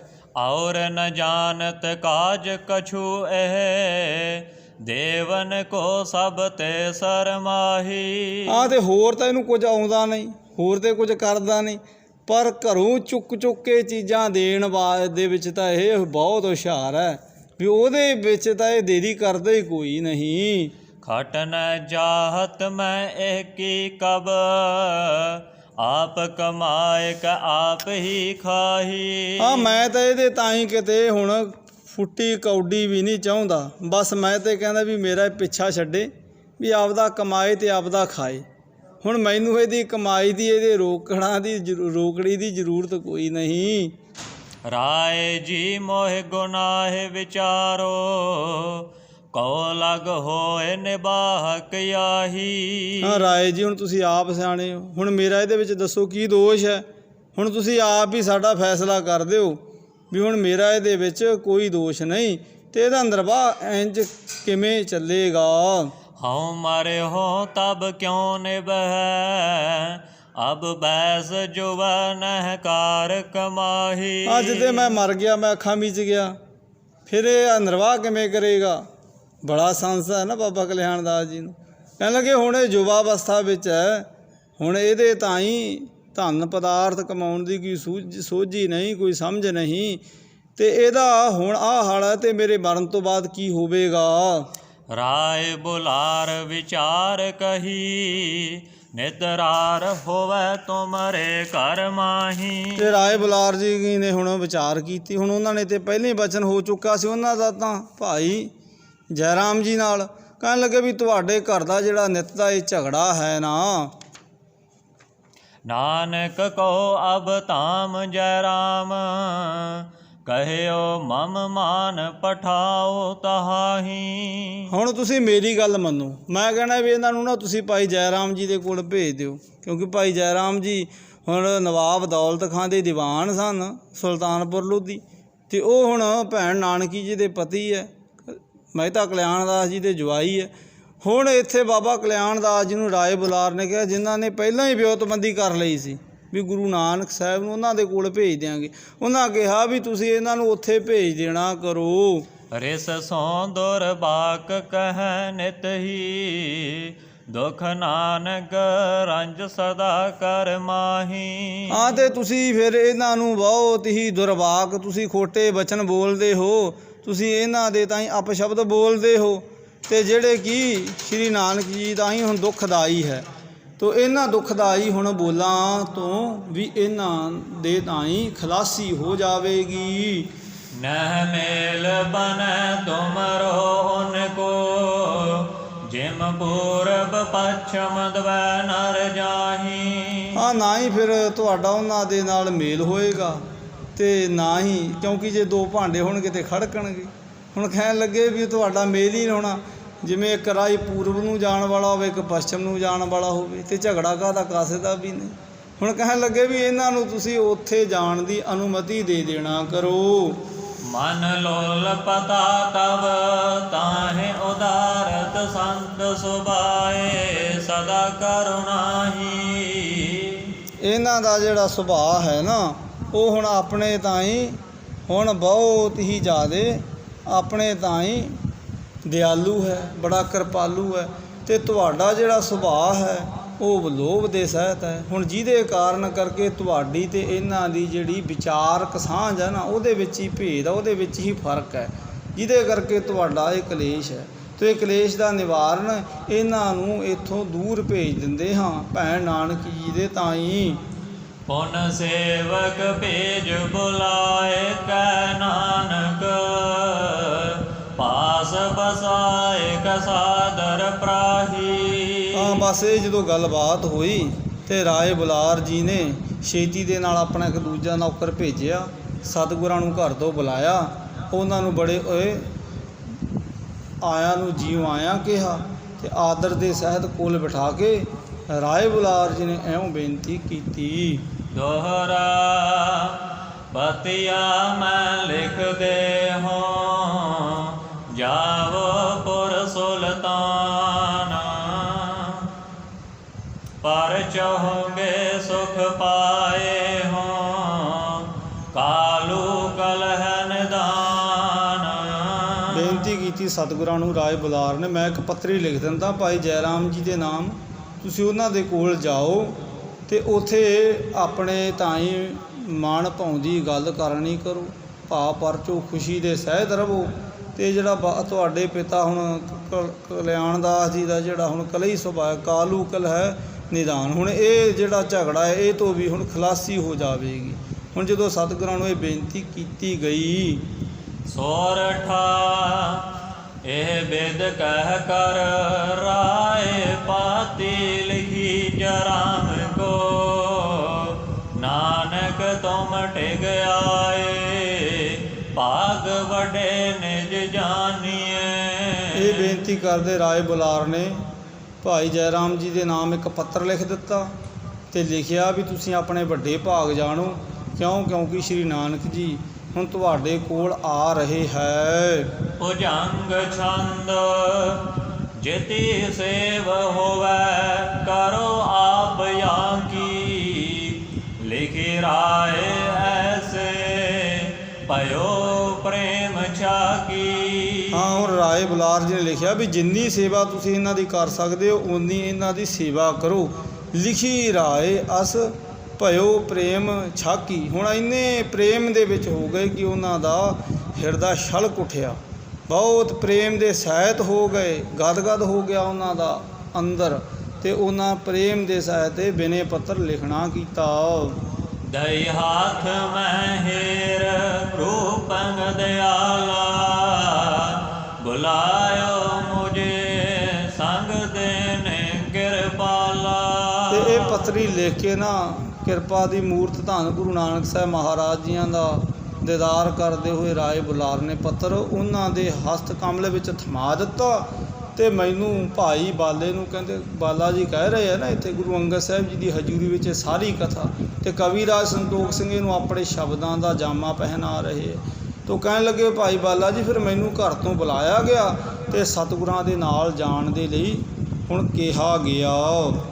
ਭਰਿਓ ਫੇਰ ਅੰਕੰਗ ਮੁਖੰਗਲੀਨ ਚੂਮੰਗ, ਮੁਚਿਓ ਨੈਣ ਨੀਰੰਗ ਗਿਰੀ ਬੂੰਦ ਭੂਮੰਗ। ਆ ਸਤਿਗੁਰਾਂ ਨੂੰ ਕਹਿਣ ਲੱਗੇ ਭਾਈ ਬਾਲਾ ਜੀ ਵਿਦਾ ਹੋਣ ਤੋਂ ਪਹਿਲਾਂ ਨਾ ਰਾਏ ਬੁਲਾਰ ਨੇ, ਭਾਵੇਂ ਕਿ ਸਤਿਗੁਰ ਦੇਵ ਜੀ ਤੋਂ ਸਰੀਰ ਕਰਕੇ ਬਹੁਤ ਵੱਡੀ ਉਮਰ ਦਾ ਸੀ ਰਾਏ ਬੁਲਾਰ, ਉਹਨੇ ਸਤਿਗੁਰਾਂ ਨੂੰ ਆਪਣੇ ਕਲਾਵੇ ਵਿੱਚ ਲਿਆ, ਆਪਣੀ ਛਾਤੀ ਦੇ ਨਾਲ ਲਾਇਆ ਅਤੇ ਬਹੁਤ ਪ੍ਰੇਮ ਕੀਤਾ। ਅਤੇ ਇੰਨਾ ਕੁ ਪ੍ਰੇਮ ਕੀਤਾ ਕਿ ਪ੍ਰੇਮ ਦਾ ਜਿਹੜਾ ਉਛਾਲਾ ਸੀ ਉਹ ਨੇਤਰਾਂ ਦੇ ਰਾਹੀਂ ਹੁਣ ਛਲਕਿਆ, ਭਾਵ ਅੱਖਾਂ ਦੇ ਵਿੱਚੋਂ ਵਿਛੋੜੇ ਦੇ ਜਿਹੜੇ ਅਥਰੂ ਉਹ ਉਹਨਾਂ ਨੇ ਕੇਰਣਾ ਕੀਤੇ। ਮਨੋ ਬਯੋਗ ਪੀਰੰਗ ਹਿਰਦੈ ਨ ਸਮਾਵੈ, ਚੰਖੰਗ ਦੁਆਰ ਆਮੈ ਬਾਹਿੰਗ ਸੋ ਆਵੈ। ਹਾਂ, ਹੁਣ ਉਹਨਾਂ ਦਾ ਜਿਹੜਾ ਪ੍ਰੇਮ ਸੀ ਉਹ ਛਲਕ ਰਿਹਾ ਸੀ, ਉਹ ਡਲਕ ਰਿਹਾ ਸੀ। ਹੁਣ ਉਹ ਆਪਣੇ ਤਾਈਂ ਸੰਭਾਲ ਨਹੀਂ ਸੀ ਰਹੇ, ਕਿਉਂਕਿ ਹੁਣ ਸਤਿਗੁਰਾਂ ਦਾ ਇੱਥੇ ਉਹਨਾਂ ਨੂੰ ਨੇਤਾ ਪ੍ਰਤੀ ਦਰਸ਼ਨ ਹੁੰਦਾ ਸੀ, ਕਿਤੇ ਹੁਣ ਦਰਸ਼ਨ ਪਤਾ ਨਹੀਂ ਕਿੰਨੇ ਸਮੇਂ ਬਾਅਦ ਹੋਣਾ। ਅਤੇ ਇਸ ਕਰਕੇ ਹੁਣ ਰਾਏ ਬੁਲਾਰ ਦਾ ਜਿਹੜਾ ਪ੍ਰੇਮ ਸੀ ਨਾ ਉਹ ਹੁਣ ਅੱਖਾਂ ਦੇ ਰਾਹੀਂ ਵਹਿ ਰਿਹਾ ਹੜ੍ਹਦੀ ਨਿਆਈ। ਦਿਲਾ ਸੋ ਦਿਓ ਹੈ ਧਰਿਓ ਹਾਥ ਸੀਸੰਗ, ਬੇਦਾ ਕੀਨ ਪ੍ਰੀਤੰਗ ਬਹੁਤੀ ਛਿਤੀ ਸੰਗ। ਨਾ ਬਹੁਤ ਪ੍ਰੀਤ ਸੀ ਨਾ ਸਤਿਗੁਰਾਂ ਦੇ ਨਾਲ, ਅਤੇ ਅਖੀਰ ਆਸ਼ੀਰਵਾਦ ਪ੍ਰਾਪਤ ਹੋਇਆ ਹੈ। ਅਤੇ ਸਤਿਗੁਰ ਦੇਵ ਜੀ ਇੱਥੋਂ ਰਾਏ ਬੁਲਾਰ ਦੇ ਕੋਲੋਂ ਹੁਣ ਵਿਦਾ ਹੁੰਦੇ ਹੈ। ਗਏ ਧਾਮ ਮਾਤਾ ਮਿਲੀ ਅਸਰ ਡਾਰੀ, ਵਿਦਾਤਾ ਗੰਤੰਗ ਨ ਲਖੀ ਜਾਏ ਨਿਆਰੀ। ਹੁਣ ਸਤਿਗੁਰ ਦੇਵ ਆਪਣੇ ਘਰ ਆਉਂਦੇ ਹੈ, ਆਪਣੀ ਮਾਤਾ ਦੇ ਤਾਈਂ ਹੁਣ ਨਮਸਕਾਰ ਕਰਦੇ ਹੈ, ਅਤੇ ਮਾਤਾ ਜੀ ਵੀ ਹੁਣ ਆਪਣੇ ਪੁੱਤਰ ਦੇ ਵਿਯੋਗ ਵਿੱਚ ਵਿਛੋੜੇ ਦੇ ਵਿੱਚ ਹੁਣ ਅੱਖਾਂ ਦੇ ਵਿੱਚੋਂ ਅਥਰੂ ਕੇਰਦੇ ਹੈ। ਏਕੰਗ ਤਾਤ ਮੇਰੋ ਬਿਯੋਗੰਗ ਸੋ ਕੀਨੋ। ਹੁਣ ਮੇਰੇ ਇੱਕੋ ਹੀ ਪੁੱਤਰ ਹੈ ਅਤੇ ਇਹਦਾ ਵੀ ਹੁਣ ਮੇਰੇ ਨਾਲ ਵਿਯੋਗ ਹੋ ਰਿਹਾ ਹੈ, ਭਾਵ ਵਿਛੋੜਾ ਹੋ ਰਿਹਾ ਹੈ। ਨੈ ਦੇਵੰਗ ਸਹਾਰਿਓ ਨੈ ਦੇਖਨ ਦੀਨੋ। ਹੁਣ ਇਹ ਮੈਥੋਂ ਮੈਥੋਂ ਸਹਾਰਿਆ ਨਹੀਂ ਜਾ ਰਿਹਾ ਤੇ ਨਾ ਹੀ ਮੈਥੋਂ ਇਹ ਹੁਣ ਵਿਛੋੜਿਆ ਦੇਖਿਆ ਹੀ ਜਾ ਸਕਦਾ ਹੈ। ਹੁਣ ਇੱਥੇ ਮਾਤਾ ਤ੍ਰਿਪਤਾ ਜੀ ਦੀ ਵੀ ਹੁਣ ਪੁੱਤਰ ਮੋਹ ਕਰਕੇ ਦਸ਼ਾ ਹੈ। ਭਰੇ ਅੰਗ ਮੈਂ ਸੀਤ ਸੁਵਾਸੰਗ ਨਿਕਾਰੇ। ਹੁਣ ਠੰਡੇ ਸਾਹ ਲੈ ਰਹੀ ਹੈ ਮਾਤਾ ਜੀ, ਹੁਣ ਪੁੱਛੜ ਵਿੱਚ ਸਤਿਗੁਰਾਂ ਨੂੰ ਲਿਆ ਹੋਇਆ ਹੈ। ਵੱਡੀ ਪੀਰ ਮਾਨੋ ਹੋਵੇ ਪ੍ਰਾਨ ਨਿਆਰੇ। ਹੁਣ ਬਹੁਤ ਵੱਡੀ ਪੀੜਾ ਸੀ, ਕਿਉਂਕਿ ਸਾਹਿਬ ਬਾਣੀ ਵਿੱਚ ਵੀ ਵਚਨ ਕਰਦਾ ਕਿ ਦੁੱਖ ਵਿਛੋੜਾ ਇੱਕ ਦੁੱਖ, ਹੁਣ ਵਿਛੋੜੇ ਦਾ ਵੱਡਾ ਦੁੱਖ ਹੈ। ਤਾਂ ਹੁਣ ਮਾਤਾ ਜੀ ਦੇ ਤਾਂ ਹੀ ਹੁਣ ਠੰਡੇ ਸਾਹ ਆ ਰਹੇ ਆ। ਭਾਵ ਪੁੱਤਰ ਦਾ ਜਿਹੜਾ ਵਿਯੋਗ ਹੈ ਨਾ, ਪਤਾ ਹੈ ਭਾਵੇਂ ਕਿ ਕੁਝ ਸਮੇਂ ਬਾਅਦ ਆ ਜਾਣਾ, ਪਰ ਫਿਰ ਵੀ ਜਿਹੜਾ ਵਿਯੋਗ ਹੈ ਨਾ ਉਹਨਾਂ ਤੋਂ ਸਹਾਰਿਆ ਨਹੀਂ ਜਾ ਰਿਹਾ। ਕਹੋ ਤਾਤ ਤੇਰੇ ਬਿਨਾ ਕੈਸ ਜੀਵੋ ਸਹਿਓ ਜਾਏ ਨਹੀਂ ਬਿਖੈ ਘੋਰ ਪੀਵੋ। ਹਾਂ, ਕਹਿਣ ਲੱਗੇ ਪੁੱਤਰ ਵੀ ਮੈਂ ਹੁਣ ਤੇਰੇ ਤੋਂ ਬਿਨਾ ਕਿਵੇਂ ਰਹਾਂਗੀ, ਤੇਰੇ ਤੋਂ ਬਿਨਾ ਹੁਣ ਮੈਨੂੰ ਹੁਣ ਰਹਿਣਾ ਔਖਾ ਹੈ। ਤੇ ਜੀ ਕਰਦਾ ਹੈ ਕਿ ਬਿਖ ਨਾ ਹੋਵੇ ਜ਼ਹਿਰ ਦਾ, ਵੀ ਮੈਂ ਜ਼ਹਿਰ ਘੋਲ ਕੇ ਪੀ ਲੈਣਾ ਕਰਾਂ। ਕਿਆ ਮੈਂ ਨਿਹਾਰੋ ਸੋ ਪਾਛ ਇਕਾਕੀ ਹੋ ਤੋ ਸੂਨ ਏਕੋ ਸਮੀਪੰਗ ਨੈ ਤਾਕੀ। ਹਾਂ, ਸੂਨ ਕਹਿੰਦੇ ਪੁੱਤਰ ਨੂੰ ਵੀ ਮੇਰੇ ਹੁਣ ਇੱਕੋ ਹੀ ਪੁੱਤਰ ਹੈ, ਹੁਣ ਉਹ ਵੀ ਮੇਰੀਆਂ ਅੱਖਾਂ ਤੋਂ ਦੂਰ ਹੋ ਰਿਹਾ ਤੇ ਮੈਂ ਕਿਸ ਨੂੰ ਦੇਖਾਂਗੀ, ਵੀ ਮੇਰੇ ਕੋਈ ਦੂਸਰਾ ਪੁੱਤਰ ਵੀ ਨਹੀਂ। ਕਰੀ ਬੰਧਨ ਮਾਤ ਕੋ ਰੋਤ ਛੋਰੀ ਪਿਤਾ ਕੋ ਨਮੋ ਕੀਨ ਦੋ ਹਾਥ ਜੋਰੀ। ਸਤਿਗੁਰਾਂ ਨੇ ਆਪਣੀ ਮਾਤਾ ਨੂੰ ਹੁਣ ਉਸੇ ਹਾਲਾਤ ਵਿੱਚ ਛੱਡ ਦਿੱਤਾ। ਭਾਵ ਮਾਤਾ ਜੀ ਅੱਖਾਂ ਵਿੱਚ ਅਥਰੂ ਗੇਰ ਰਹੇ ਹੈ। ਆਪਣੇ ਪਿਤਾ ਜੀ ਨੂੰ ਦੋਵੇਂ ਹੱਥ ਜੋੜ ਕੇ ਸਤਿਗੁਰਾਂ ਨੇ ਨਮਸਕਾਰ ਕੀਤੀ ਹੈ ਔਰ ਆਪਣੇ ਘਰ ਤੋਂ ਹੁਣ ਚੱਲਣ ਲੱਗੇ ਹੈ। ਸਖਾ ਕੋ ਮਿਲੇ ਜੋ ਤੇ ਬਾਲ ਪਿਆਰੇ ਮੁਝੇ ਸੰਗ ਲੈ ਫਿਰ ਪੰਥੰਗ ਪਿਆ ਪਧਾਰੇ। ਹਾਂ, ਜਿਹੜੇ ਉਹਨਾਂ ਦੇ ਕੋਈ ਸਖਾ ਸਨ, ਕੋਈ ਮਿੱਤਰ ਬੰਧੂ ਸਨ, ਉਹਨਾਂ ਨੂੰ ਮਿਲੇ ਔਰ ਮੈਨੂੰ ਬਾਲੇ ਨੂੰ ਨਾਲ ਲੈ ਕੇ ਸਤਿਗੁਰਾਂ ਨੇ ਹੁਣ ਰਸਤਾ ਜਿਹੜਾ ਸੀ ਤਲਵੰਡੀ ਤੋਂ ਜਾਂਦਾ ਸੁਲਤਾਨਪੁਰ ਨੂੰ, ਉਹਨੂੰ ਅਖਤਿਆਰ ਕੀਤਾ। ਵਿਖੈ ਤੇ ਵਿਰਾਗੰਗ ਵਿਚਾਰੰਗ ਕਹਾਣੀ ਮੰਗੰਗ ਜਾਤ ਪਾਖੈ ਭਲੇ ਮੋਖ ਦਾਨੀ। ਹੁਣ ਜਿਹੜੇ ਮੁਕਤੀ ਦਾਤੇ ਸਤਿਗੁਰ ਦੇਵ ਜੀ ਉਹ ਹੁਣ ਇਸ ਨਗਰੀ ਤੋਂ ਜਾ ਰਹੇ ਹੈ ਤੇ ਵੇਖਣ ਵਾਲਿਆਂ ਨੂੰ ਵੀ ਹੁਣ ਸਤਿਗੁਰਾਂ ਦੇ ਤਾਂ ਹੀ ਹੁਣ ਬਹੁਤ ਜ਼ਿਆਦਾ ਵਿਰਾਗ ਹੋ ਰਿਹਾ। ਵਿਖੇ ਤੇ ਵਿਰਾਹੀ ਤੇ ਵਿਚਾਰੰਗ, ਹੁਣ ਜਿਹੜੇ ਆਪਣੇ ਤਾਈਂ ਵਿਚਾਰਵਾਨ ਹੈ ਉਹ ਵਿਚਾਰਾਂ ਕਰ ਰਹੇ ਵੀ ਇਹ ਵਿਧਾਤਾ ਦੀ ਹੁਣ ਕੀ ਮੌਜ ਹੈ, ਵੀ ਕਲਿਆਣ ਦਾਸ ਦੇ ਇੱਕ ਪੁੱਤਰ ਹੈ ਤੇ ਉਹਦੇ ਨਾਲ ਵੀ ਇਹਨਾਂ ਦੀ ਬਣ ਨਹੀਂ ਆਈ।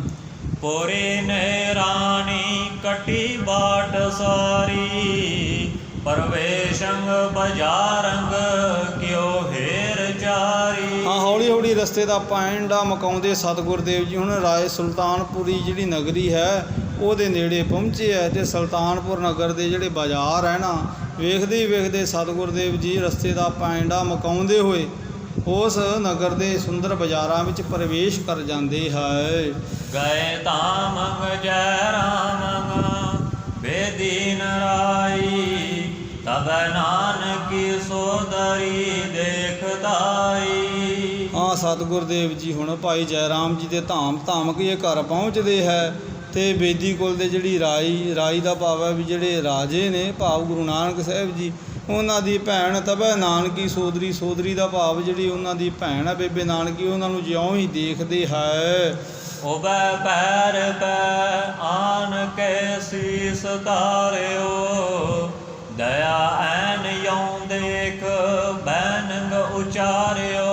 ਉਬੈ ਦਾ ਭਾਵ ਹੈ ਵੀ ਦੋਨੇ ਹੱਥ ਉਹਨਾਂ ਨੇ ਸਤਿਗੁਰਾਂ ਦੇ ਹਸਤਕ ਪੈਰਾਂ ਦੇ ਉੱਪਰ ਆ ਕੇ ਲਗਾਏ ਹੈ ਔਰ ਨਮਸਕਾਰ ਕੀਤੀ ਹੈ। ਤੇ ਸਤਿਗੁਰ ਦੇਵ ਜੀ ਹੁਣ ਭੈਣ ਦੀ ਇਸ ਦਸ਼ਾ ਨੂੰ ਦੇਖ ਕਰਕੇ ਵੱਡੀ ਸੋਦਰੀ ਮੋਹਿ ਤੇ ਬੈਸ ਤੇਰੀ ਕਰੋ ਬੰਦਨਾ ਯੋਗਤਾ ਹੈ ਸੋ ਮੇਰੀ। ਕਹਿਣ ਲੱਗੇ ਭੈਣ ਜੀ ਤੁਸੀਂ ਮੇਰੇ ਤੋਂ ਵੱਡੇ ਹੋ, ਤੁਹਾਨੂੰ ਇਸ ਤਰ੍ਹਾਂ ਮੇਰੇ ਚਰਨਾਂ ਨੂੰ ਹੱਥ ਲਾਉਣਾ ਇਹ ਗੱਲ ਸ਼ੋਭਦੀ ਨਹੀਂ। ਹੁਣ ਸਤਿਗੁਰਾਂ ਨੇ ਆਪਣੀ ਭੈਣ ਨਾਨਕੀ ਜੀ ਤਾਈਂ ਇਹ ਬਚਨ ਕਹੇ ਹੈ। ऐ पूठी करी बात यो गुण ऐसे क्यों सोदरी जो अबै आप जैसे। ਭੈਣ ਜੀ ਤੁਸੀਂ ਇਹ ਜਿਹੜੀ ਗੱਲ ਕੀਤੀ ਹੈ ਠੀਕ ਨਹੀਂ ਕੀਤੀ, ਇਹ ਪੁੱਠੀ ਬਾਤ ਹੈ, ਤੁਹਾਨੂੰ ਸ਼ੋਭਦੀ ਨਹੀਂ, ਕਿਉਂਕਿ ਮੈਂ ਛੋਟਾ ਹਾਂ ਤੁਸੀਂ ਵੱਡੇ ਹੋ, ਤੇ ਹੁਣ ਛੋਟਿਆਂ ਦਾ ਫਰਜ਼ ਬਣਦਾ ਕਿ ਉਹ ਵੱਡਿਆਂ ਦਾ ਸਤਿਕਾਰ ਕਰਨ। ਕਹਿ ਨਾਨਕੀ ਸਾਚ ਜੈਸੇ ਬਖਾਨੀ ਜੋਈ ਹੋਏ ਪਰਾਤਾ ਕਹੋ ਸੋ ਪਰਮਾਨੀ। ਕਹਿਣ ਲੱਗੇ ਇਸ ਭੈਣ ਨਾਨਕੀ ਜੀ ਵੀ ਹਾਂ ਭਰਾਤਾ ਜੀ ਤੁਸੀਂ ਗੱਲ ਠੀਕ ਹੀ ਕਹਿ ਰਹੇ ਹੋ, ਪਰ ਇਹ ਗੱਲ ਤਾਂ ਹੈ ਵੀ ਜੇ ਹੁਣ ਮੈਂ ਤੁਹਾਨੂੰ ਆਪਣਾ ਛੋਟਾ ਭਾਈ ਸਮਝਦੀ ਹੋਵਾਂ ਤਾਂ ਤੇ ਇਹ ਫਿਰ ਮੇਰੀ ਅਵਸ਼ ਹੀ ਗਲਤੀ ਹੈ। ਨਹੀਂ ਭਰਾਤ ਕਾਕੇ ਜਗ ਈਸ਼ ਬੈਖੋ ਹਿਰਦੈ ਆਪਨੇ ਮੈਂ ਨ ਭਰਾਤਾ ਪੇ ਲੇਖੋ। ਕਹਿਣ ਲੱਗੇ ਵੀ ਮੈਂ ਹੁਣ ਤੁਹਾਨੂੰ ਹੁਣ ਜਗਤ ਦੇ ਕਲਿਆਣ ਕਰਤਾ ਦੇਖਦੀ ਹਾਂ, ਮੈਂ ਤੁਹਾਨੂੰ ਹੁਣ ਸੰਸਾਰੀ ਤੌਰ 'ਤੇ ਆਪਣਾ ਇਕੱਲਾ ਛੋਟਾ ਭਰਾਤਾ ਨਹੀਂ ਜਾਣਦੀ, ਮੈਂ ਹੁਣ ਤੁਹਾਨੂੰ ਜਗਤ ਜੀਵਾਂ ਦੇ ਕਲਿਆਣ ਕਰਤਾ ਜਾਣਦੇ ਹੋਏ ਨਮਸਕਾਰ ਕੀਤੀ ਹੈ। ਨ ਆਦੰਗ ਨ ਅੰਤੰਗ ਬੇਅੰਤੰਗ ਸਰੂਪੰਗ। ਤੁਸੀਂ ਤੇ ਆਦ ਹੋ ਭਾਵ ਮੁੱਢ ਕਦੀਮੀ ਹੋ, ਨਾ ਅੰਤੰਗ ਤੇ ਤੁਹਾਡਾ ਕੋਈ ਅੰਤ ਨਹੀਂ, ਤੁਹਾਡਾ ਕੋਈ ਆਦ ਨਹੀਂ।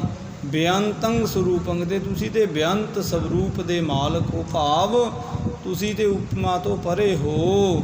ਪਿਤਾ ਹੈ ਨ ਮਾਤਾ ਨ ਬੰਧਨ ਅਨੂਪੰਗ। ਨਾ ਤੁਹਾਡਾ ਕੋਈ ਪਿਤਾ ਹੈ ਨਾ ਤੁਹਾਡਾ ਕੋਈ ਮਾਤਾ ਹੈ। ਕਿਉਂਕਿ ਇੱਥੇ ਹੁਣ ਗੁਰੂ ਨਾਨਕ ਸਾਹਿਬ ਜੀ ਨੂੰ ਪਰਮੇਸ਼ਰ ਸਰੂਪ ਉਪਮਾ ਦੇ ਰਹੇ ਹੈ ਭੈਣ ਨਾਨਕੀ ਜੀ। ਤਾਂ ਹੁਣ ਤੁਸੀਂ ਉਪਮਾ ਤੋਂ ਪਰੇ ਹੋ ਤੇ ਨਾ ਹੀ ਤੁਹਾਨੂੰ ਕੋਈ ਬੰਧਨ ਹਨ। ਬੰਧਨ ਤਾਂ ਹੁਣ ਸੰਸਾਰੀ ਜੀਵਾਂ ਨੂੰ ਹੈ ਨਾ, ਹੁਣ ਗੁਰੂ ਨੂੰ ਕਾਹਦਾ ਬੰਧਨ, ਪਰਮੇਸ਼ਰ ਨੂੰ ਕਾਹਦਾ ਬੰਧਨ। ਤੇ ਇਸ ਲਈ ਭੈਣ ਨਾਨਕੀ ਜੀ ਹੁਣ ਸਤਿਗੁਰਾਂ ਦੇ ਤਾਈਂ ਇਹ ਆਪਣੇ ਜਿਹੜੇ ਸ਼ੁਭ ਵਿਚਾਰ ਹੈ ਉਹ ਪ੍ਰਗਟਾ ਰਹੇ ਹੈ। ਨਿਜੰਗ ਇਛਤੇ ਦੇਹ ਤਾਰੀ ਦਿਆਲੰਗ ਉਦਾਰਨ ਮੰਦੰਗ ਜੰਗੰਗ ਜੀਵ ਜਾਲੰਗ। ਤੁਸੀਂ ਤਾਂ ਨਿਜੰਗ ਇਛੰਗ ਤੇ ਦੇਹ ਧਾਰਨ ਦਿਆਲੰਗ, ਹੁਣ ਤੁਸੀਂ ਤੇ ਆਪਣੀ ਇੱਛਾ ਅਨੁਸਾਰ ਹੀ ਹੈ ਦਿਆਲੂ ਜੀ ਸਵਰੂਪ ਨੂੰ ਇਹ ਧਾਰਨ ਕੀਤਾ ਹੈ।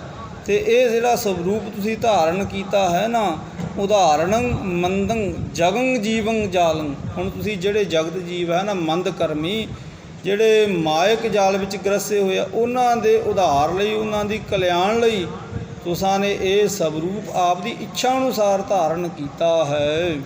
ਕਲੀ ਕਾਲ ਮਾਹੀ ਬਿਥਾਰੋ ਸੁਚਾਲੀ। ਤੁਸੀਂ ਦੇ ਕਾਲਯੁਗ ਦੇ ਇਸ ਸਮੇਂ ਵਿੱਚ ਹੁਣ ਸੁਚਾਲੀ, ਹੁਣ ਸ੍ਰੇਸ਼ਟ ਜਿਹੜੀ ਚਾਲ ਹੈ ਨਾ ਉਹਨੂੰ ਹੁਣ ਪ੍ਰਗਟਾਵੋਗੇ, ਭਾਵ ਸ੍ਰੇਸ਼ਟਾਚਾਰ ਦਾ ਹੁਣ ਵਧਾਵਾ ਕਰੋਗੇ। ਤੇ ਜਿਹੜੀ ਮੈਲੀ ਚਾਲ ਹੈ ਭਾਵ ਜੀਵਾਂ ਦਾ ਜਿਹੜਾ ਮੈਲਾ ਵਿਹਾਰ ਹੈ ਉਹ ਤੋਂ ਜੀਵਾਂ ਨੂੰ ਸੁਰਖਰੂ ਕਰੋਗੇ। ਮਿਟਾਵੋ ਕੁਪਥੰਗ ਕੁਦੰਪੰਗ ਕੁਚਾਲੀ। ਤੁਸੀਂ ਤਾਂ ਭੈੜਾ ਜਿਹੜਾ ਕੁਪੰਥੰ, ਹੁਣ ਜਿਹੜਾ ਭੈੜਾ ਜੀਵਾਂ ਨੇ ਪੰਥ ਅਖਤਿਆਰ ਕੀਤਾ ਉਹਦਾ ਨਿਵਾਰਨ ਕਰੋਗੇ। ਤੇ ਕੁਦੰਭੰ ਕੁਚਾਲੀ, ਤੇ ਜਿਹੜੀਆਂ ਹੁਣ ਦੰਭ ਦੇ ਸਹਿਤ ਚਾਲਾਂ ਨੇ ਭਾਵ ਕੁਚਾਲੀ ਦਾ ਭਾਵ ਭੈੜੀਆਂ ਚਾਲਾਂ, ਉਹਨਾਂ ਚਾਲਾਂ ਤੋਂ ਜੀਵਾਂ ਨੂੰ ਵਰਜੋਗੇ, ਭਾਵ ਉਹਨਾਂ ਜੀਵਾਂ ਨੂੰ ਸ੍ਰੇਸ਼ਟ ਚਾਲ ਜਿਹਨੂੰ ਸਾਹਿਬਾਂ ਨੇ ਬਾਣੀ ਵਿੱਚ ਕਿਹਾ ਕਿ ਗੁਰ ਸਿੱਖ ਮੀਤ ਚਲੋ ਗੁਰ ਚਾਲੀ। ਹੁਣ ਇਹ ਚਾਲ ਗੁਰੂ ਦੇ ਉਹਦੇ ਹੋਣ ਕਾਰਨ ਹੀ ਸਾਨੂੰ ਸਮਝ ਵਿੱਚ ਆਈ ਹੈ ਨਾ। ਤੋ ਇਸ ਗੱਲ ਦੀ ਵਡਿਆਈ ਭੈਣ ਨਾਨਕੀ ਜੀ ਇੱਥੇ ਪ੍ਰਗਟਾ ਰਹੇ ਹੈ। ਸਦਾ ਐਸ ਹੀ ਮੋਹਿ ਕੋ ਦਾਨ ਦੀਜੈ ਮਨ ਤੰਗ ਨ ਬਿਸਾਰੋ ਕਬੈ ਯੋਂ ਪਰਸੀਜੈ। ਕਹਿਣ ਲੱਗੇ ਵੀ ਤੁਸੀਂ ਸਦਾ ਹੀ ਮੇਰੇ ਤੇ ਹੁਣ ਐਸੀ ਕਿਰਪਾ ਕਰਨੀ ਕਰੋ ਵੀ ਇਹ ਸ੍ਰੇਸ਼ਟ ਮਤ ਦਾ ਮੈਨੂੰ ਦਾਨ ਦੇਵੋ। ਮਤੰਗ ਨਾ ਵਿਸਾਰੋ ਕਬੈ, ਮੈਨੂੰ ਹੁਣ ਤੁਹਾਡੀ ਸ੍ਰੇਸ਼ਟ ਜਿਹੜੀ ਮਤ ਹੈ ਨਾ ਇਹ ਕਿਤੇ ਆਪਣੇ ਤਾਂ ਹੀ ਵਿਸਰੇ ਨਾ, ਤੇ ਮੈਂ ਸਦਾ ਹੀ ਤੁਹਾਡੇ ਇਹਨਾਂ ਸ੍ਰੇਸ਼ਟ ਬਚਨਾਂ ਨੂੰ ਕਮਾਉਂਦੀ ਹੋਏ ਆਪਣੇ ਆਨੰਦ ਸਹਿਤ ਹੋਵਾਂ।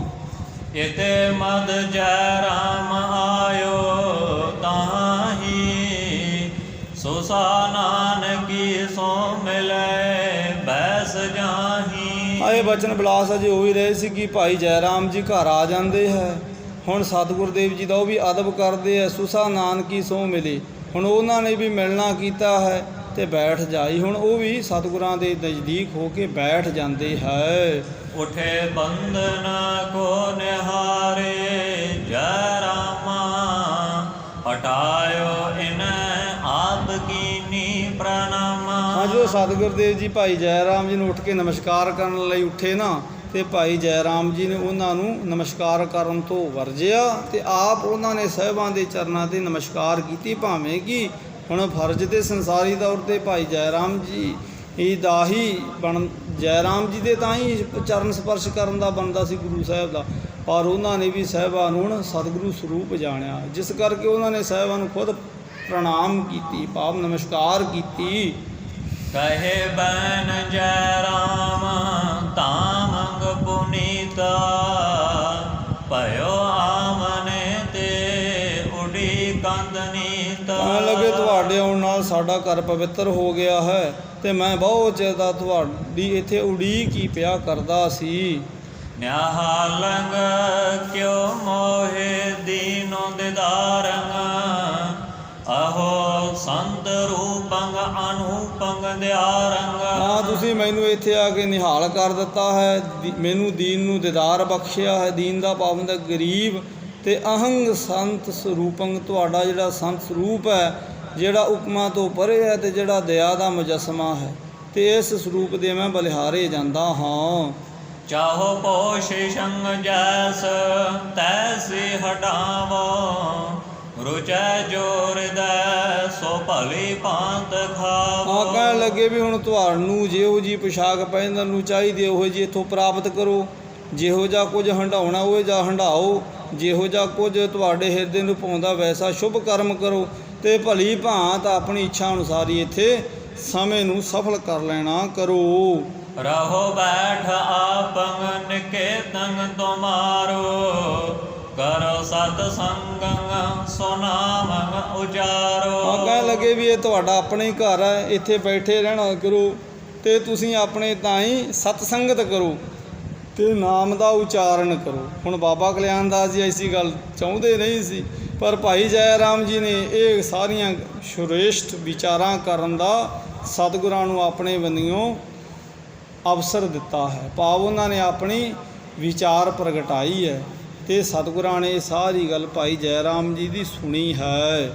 ਦੋਹਰਾ ਆਸ ਬਿਦ ਮਿਲ ਕਰ ਪਰਸ ਪਰ ਦੋਏ ਦਿਸ ਔਰ ਹਰ ਖਾਏ। ਇਸ ਪ੍ਰਕਾਰ ਦੋਨੇ ਪਾਸੇ ਹੁਣ ਮੇਲ ਮਿਲਾਪ ਹੋਇਆ ਹੈ, ਭਾਵ ਸਾਹਿਬਾਂ ਦਾ ਤੇ ਉਹਨਾਂ ਦੀ ਭੈਣ ਅਤੇ ਭਾਈ ਜੈ ਰਾਮ ਜੀ ਦੇ ਤਾਂ ਹੀ। ਤੇ ਹੁਣ ਇਹ ਸ਼ੁਭ ਬਾਤਾਂ ਦੋਨਾਂ ਨੇ ਇੱਕ ਦੂਜੇ ਨੂੰ ਬੜੀਆਂ ਹਰ ਇੱਕ ਸਹਿਤ ਭਾਵ ਖੁਸ਼ੀ ਦੇ ਸਹਿਤ ਕਹੀਆਂ ਹੈ। ਸ਼੍ਰੀ ਨਾਨਕ ਸੋ ਪ੍ਰਕਾਸ਼ ਕੋ ਪੂਰਨ ਖੋੜਸ ਧਿਆਏ। ਇਸ ਦੇ ਨਾਲ ਹੀ ਸ਼੍ਰੀ ਨਾਨਕ ਸੋ ਪ੍ਰਕਾਸ਼ ਕੋ, ਹੁਣ ਨਾਨਕ ਪ੍ਰਕਾਸ਼ ਦਾ ਜਿਹੜਾ ਅਧਿਆਇ ਹੈ, ਖੋੜਸ ਦਾ ਭਾਵ ਹੈ 16 ਨੰਬਰ ਸੰਪੂਰਨ ਹੁੰਦਾ ਹੈ। ਸਾਹਿਬ ਜੀ ਰਾਏ ਭੋਏ ਕੀ ਤਲਵੰਡੀ ਤੋਂ ਭੈਣ ਨਾਨਕੀ ਜੀ ਦੇ ਸਹੁਰੇ ਪਿੰਡ ਸੁਲਤਾਨਪੁਰ ਲੋਧੀ ਪਹੁੰਚਦੇ ਆ। ਭਾਈ ਜੈ ਰਾਮ ਜੀ ਬੇਬੇ ਨਾਨਕੀ ਨੂੰ ਬਹੁਤ ਖੁਸ਼ੀ ਹੋਈ ਹੈ। ਇਹਦੇ ਨਾਲ ਹੀ ਇਹ ਸਾਰਾ ਪ੍ਰਸੰਗ ਇੱਥੇ ਸਮਾਪਤ ਹੋਇਆ। ਅਗਲੀ ਵਾਰ ਤਾਂ ਆਪਾਂ ਕੱਲ੍ਹ ਨੂੰ ਅਗਲੇ ਪ੍ਰਸੰਗ ਵਿੱਚ ਵਿਚਾਰਨ ਦਾ ਯਤਨ ਕਰਾਂਗੇ। ਹੋਈਆਂ ਸੂਖਮ ਭੁੱਲਾਂ ਦੀ ਖਿਮਾ ਆਪ ਸੰਗ ਸਤਿਗੁਰੂ ਪਿਤਾ ਬਖਸ਼ਾਂਦਾ ਆਓ। ਅਖੀਰਲੀਆਂ ਦੋ ਪੰਕਤੀਆਂ ਪੜ੍ਹ ਗੁਰੂ ਫਤਿਹ ਦੀ ਸਾਂਝ ਪਾਈਏ ਜੀ। ਦੋਹਰਾ ਆਸ ਬਿਦ ਮਿਲ ਕਰ ਪਰਸ ਪਰ ਦੋਏ ਦਿਸ ਔਰ ਹਰ ਖਾਏ। ਸ੍ਰੀ ਨਾਨਕ ਸੋ ਪ੍ਰਕਾਸ਼ ਕੋ ਪੂਰਨ ਖੋੜਸ ਧਿਆਏ। हे अच्युत हे पार ब्रह्म अबनासी।